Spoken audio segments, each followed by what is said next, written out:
Okay guys, jom kita main satu game 3 lawan 3. Tim aku lawan tim korang versi anime Demon Slayer. Jom kita tengok siapa yang akan menang dan siapa yang akan menangis. Harapnya aku dapat karakter yang padu-padu lah. Korang mesti akan menangis ni. Okay, first karakter untuk tim korang dulu. Yang ni korang ni. Apa moon demon yang kedua Duma. Weh, gila lah. Awal-awal dah dapat karakter padu ni. Weh, not bad, not bad. Okay, first karakter untuk tim aku. Weh, dapat Duma Oish! Apa ni? Ninja Raid. Wah. Awal-awal dah dapat karakter barai dah ni. Aduh, macam mana ni? Okay, karakter kedua untuk tim korang. Aduh, apa?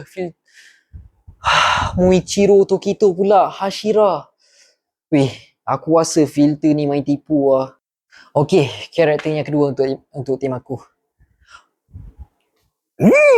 Muzan. Muzan kita dapat, confirm kita menang lah kan. Walaupun tadi dapat tikus-tikus je, tapi Muzan bro, takkan dia kalah pula lawan Duma dengan si Muichiro Tokito. Okay, karakter yang terakhir untuk tim korang. Siapa yang korang dapat ni?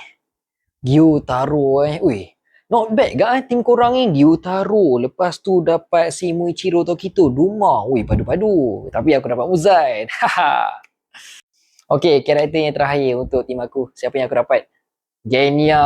Walaupun dia bukan Ashira tapi ada Muzan kan. Genya dengan tikus tu relax je makan kuaci kat tepi. Biar Muzan settle diorang tiga tu. Siapa yang menang ni? Komen dekat bawah. By the way guys, kalau korang nak dapatkan baju Dragon Ball yang padu macam aku pakai ni, design depan dia macam ni, design belakang dia macam ni, serius lawa.